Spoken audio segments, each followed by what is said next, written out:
In this video, we'll be discussing section 5.4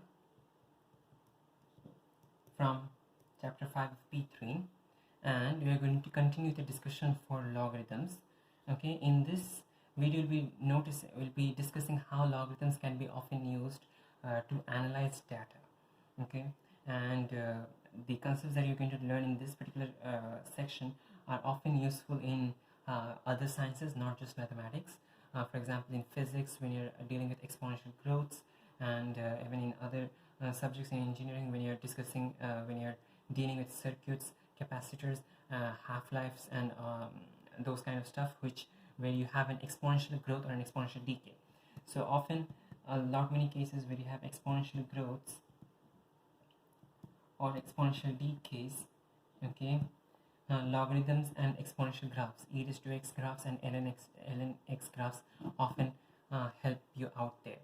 Okay, so now let's consider the example that we collect data from some kind of phenomenon that is taking place out in nature or maybe in the laboratory, and we collect the data and we notice after plotting the graph that there seems to be let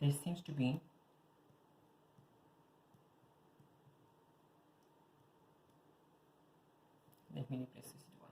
That there seems to be a relationship of the form a into b raised to x. Or in other words, after plotting the data, let's say that we collect some data and we plot the graph, okay, and we notice that there seems to be some kind of an exponential relationship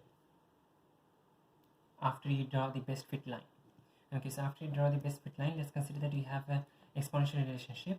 Okay, so and now we want to find out what the values of a and b are. Okay, because we simply plotted the data using our experimental results. Okay, so now from the experimental results we plotted the data, but now you want to predict what is going to happen with this model, and to be able to predict, we need to know the exact constants that are involved in the model. So let's say that we want to find out what a and b are. Okay, so often, okay, even though the graph over here that we have is an exponential graph, we can actually do some modification to our equation over here. Okay, the equation that is over here, we're going to modify it such that when you finally plot our data, we get a straight line. Okay, so again, if you have an exponential curve, we're going to modify the equation, okay, to get a straight curve, to get a straight line, okay, and then we can use P1 mathematics. In P1 we learned how we can find the equation for a straight line. Okay, the equation for a straight line is simply y equals mx plus c. Okay, so we can find the gradient of this line, we can find the y-intercept c, and then from those two values, from m and c, we can find the unknown constants a and b of this graph. Okay, so let's continue the discussion. So if this graph has the form y equals a into b raised to x, so this is an exponential curve. So if this graph has the form y equals a into b raised to x, we are going to take, okay, since both of them are right now exponents, we're going to take logarithms on both sides. Okay, we're going to take logarithms on both sides. Let's consider log y is equal to log of a into b raised to x. Okay, now you might have a question: are you going to take logarithm to any specific base, or can you take the logarithm to any base? Okay, the thing is, you can take logarithm to any base and it is still going to work out, but usually we prefer to use either log to base 10, which is the common logarithm, or we can use the natural logarithm. So we can also do ln of y is equal to ln of a into b raised to x. So there are two options. Okay, option 1, okay, is to use the common logarithm, and option 2 is to use the natural logarithm. That does not mean that these are the only two options. You can use any of the logarithm bases, okay, but usually if you're using a calculator, okay, many calculators do not have the variable base option, they just have logarithm to base 10. Okay, so in that case, using the common logarithm is going to be helpful, okay, because that is by default the only option that some calculators have. But on the other hand, you can still use the natural logarithm and it's going to be fine.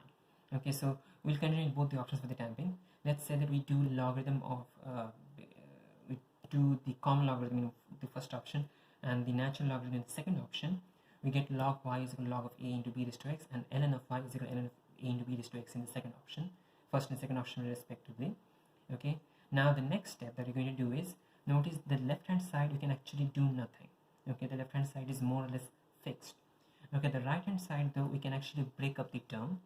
Okay, the first thing that you're going to break up is a and b raised to x. Okay, now this is going to be again back from P2 mathematics. We know that if back from P2 mathematics we know that if a and b, if two terms are multiplied inside the bracket for a logarithm, on if you're breaking the logarithm, in that case on the outside it is going to be an addition. Okay, so this is going to become log y is equal to log a plus log b raised to x. Okay, again log y is equal to log a plus log b raised to x.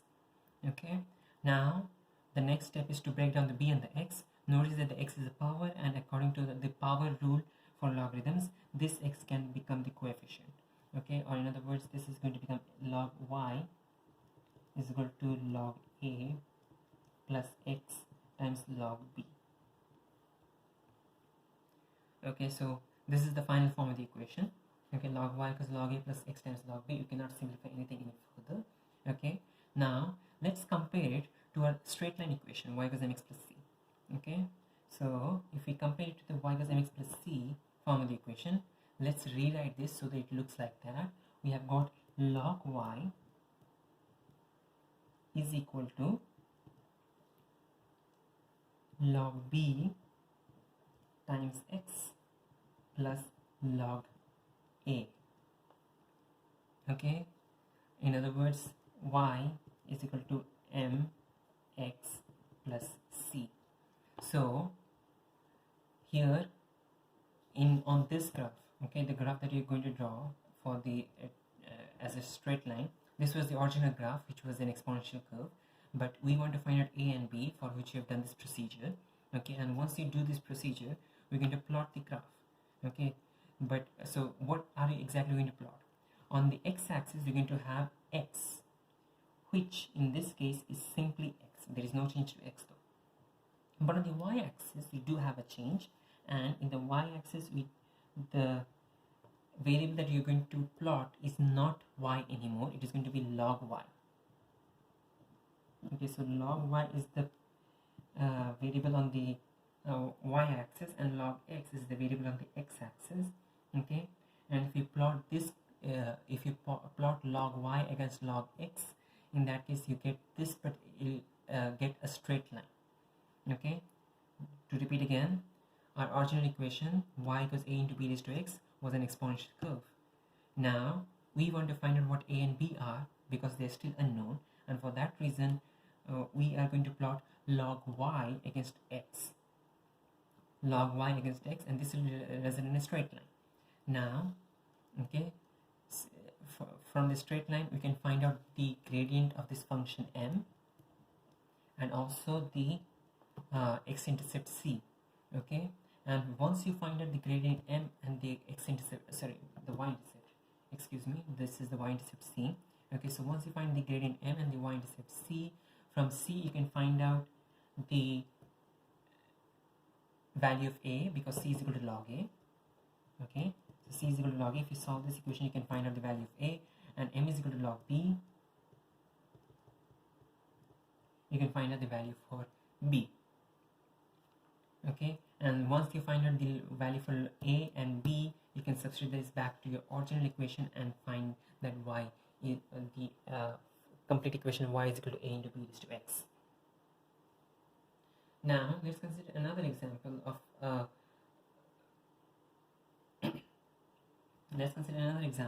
of exponential growth function. Y equals a into x raised to m. Okay, this is also an exponential growth function. Not exactly, but I mean this is this is not exactly an exponential function, but it does still grow exponentially. Okay, so let's consider this function here.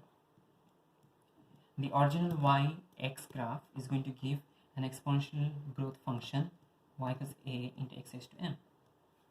Okay, the original growth plot. Okay, let's consider we have some data we got from some experiment and we are plotting it, and you notice that there is this kind of a curve that you receive, okay, that you get after plotting the points. Okay, and we are assuming that there's going to be a relationship y equals a into x raised to m. Okay, now to find out the values for a and m, we're going to do a similar procedure that we did over here. Okay, we are going to take the logarithms of both sides and try to simplify by breaking down the components on the right hand side and see if we can get a particular way of linearizing the data. Okay, or by linearizing I mean whether we can convert this plot into a straight line plot. We do not know whether the x is going to be the same. In the previous case x was same, or should I say we were lucky that x was same. In this case we are not sure whether x is going to be the same. So let's try taking the logarithms on both sides for this one. Okay, in this case if we take logarithms on both sides, you see we get log y is equal to log a into x raised to m. Or if you do your second option as well, it does not make any difference. Ln y is equal to ln of a into x raised to m. In the previous case, I continued option 1, even though we could have continued option 2. In this case, I'll continue with option 2 instead of option 1, just to show that it actually works out with either of the methods, either of the options. So ln y is equal to ln of a into x raised to m. The first step is to break down to separate a and x raised to m. To separate a and x raised to m, notice that they are multiplied in the bracket. In the logarithm they are multiplied, so outside the logarithm it is going to be an addition. Okay, this is the additional rule for logarithms. So ln y is equal to ln a plus ln of x raised to m. Now the next step is, you notice that the x is raised to power m. That m power can become the coefficient for the logarithm, and thus this becomes ln y is equal to ln a plus m into ln x. So now you're done with this, the conversion. We're going to now convert this into something similar to y equals mx plus c. So this becomes then ln y is equal to m into ln x plus ln a. Okay.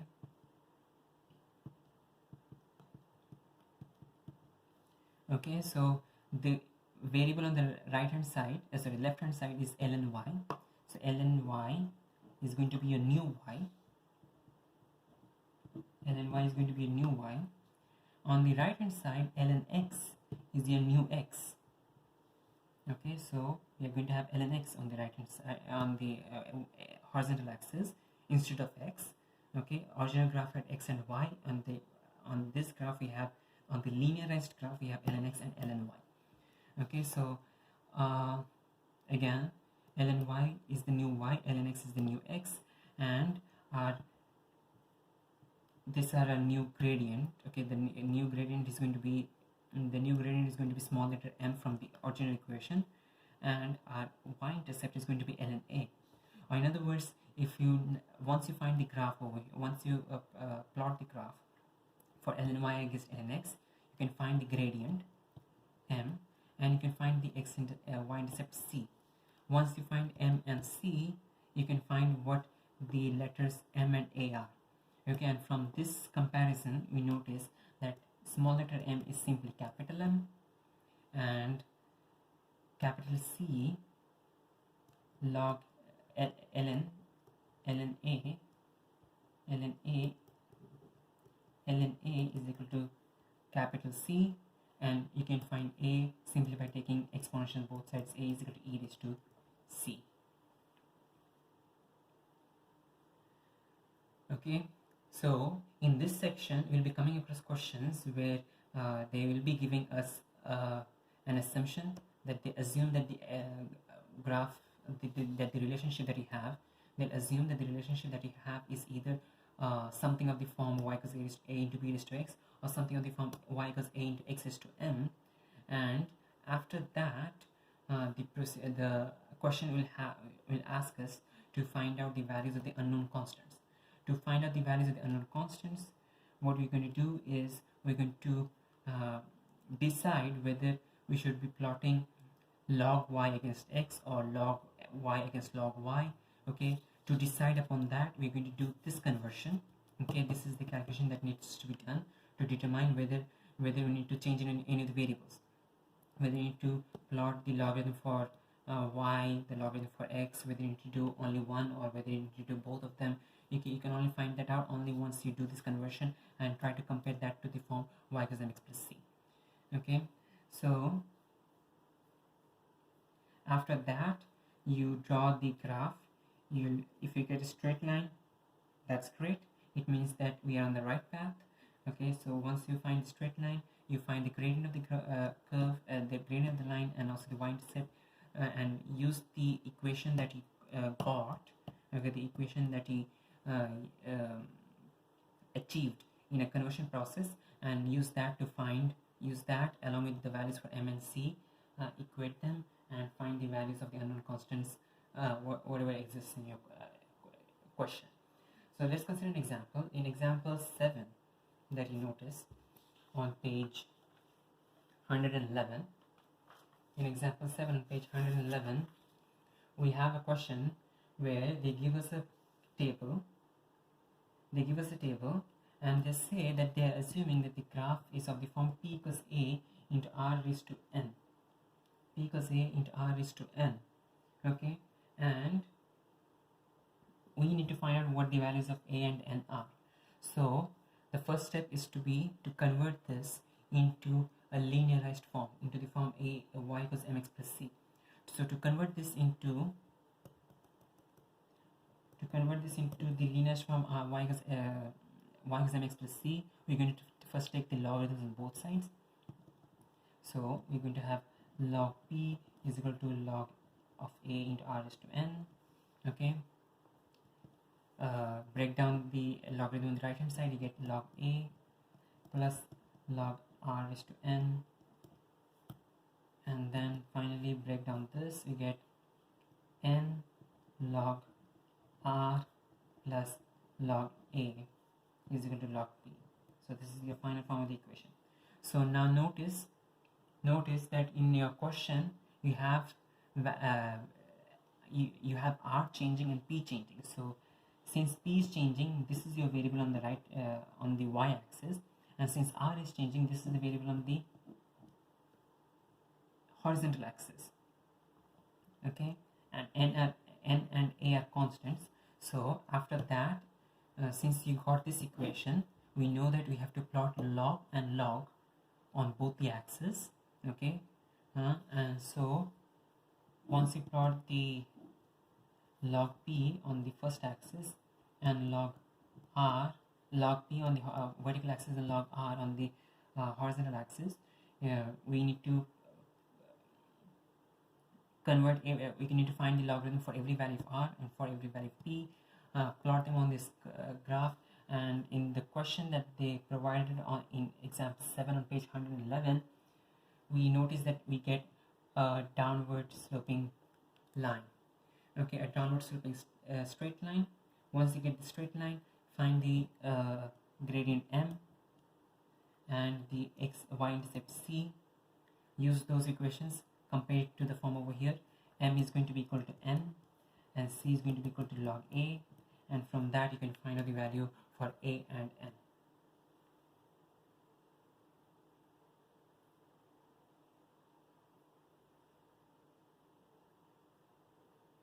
Alright, now often in this kind of questions you'll be asked to give an explanation of what a and r what a and n mean. Okay, so let's consider in this case, if they ask us what does a mean,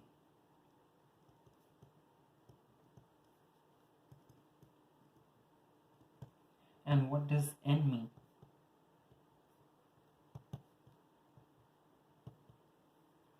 What does a mean and what does n mean?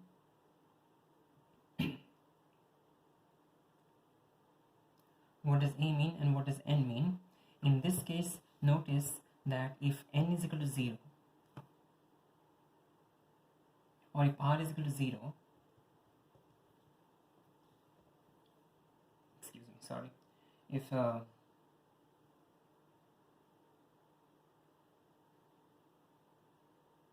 n is equal to 0, okay,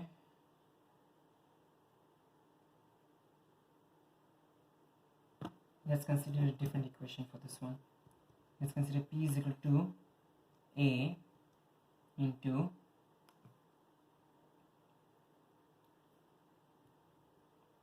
m raised to x. A into m raised to x. In this example, what does a stand for and what does m stand for? Okay, so again, this is a question that is often common in this kind of topics. Okay, they can ask you what a stands for and what m stands for. Okay, so for a, the answer is often the same. It is the initial value. Okay, a is the initial value. And why is this the initial value? Because notice, if p equals a into m raised to x, if x is equal to 0, okay, x equals 0 is the initial value of x. Okay, if x is equal to 0, in that case p is equal to a into m raised to 0, which equals a into 1, which equals a. So basically, what does a mean? A is the initial value of whatever is there in the y-axis. So if here on the y-axis you have p, so this is going to be the initial value of p. And let's say if you had an exam and a question where s is equal to f into q raised to n. Okay, so what does f stand for? F is the initial value of s when n is equal to 0. So when n is equal to 0 here, okay, when n is equal to 0, s is equal to f into q raised to 0. Q raised to 0 becomes 1. F is therefore the initial value of s. So the first value over here is often the initial value of whatever is there on the y-axis. In this case it was p, so that was p. Now what does m stand for though? M is more or less the factor with which your y value increases. So m in this case is the factor with which, in this case, the y value, the y over here is p, so p increases if x increases by 1.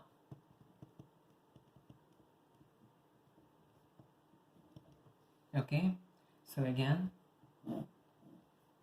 let's consider let's consider if x equals 0, p is equal to a.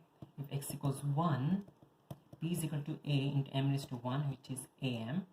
If x equals 2, p equals am square. If x equals 3, p equals am cube.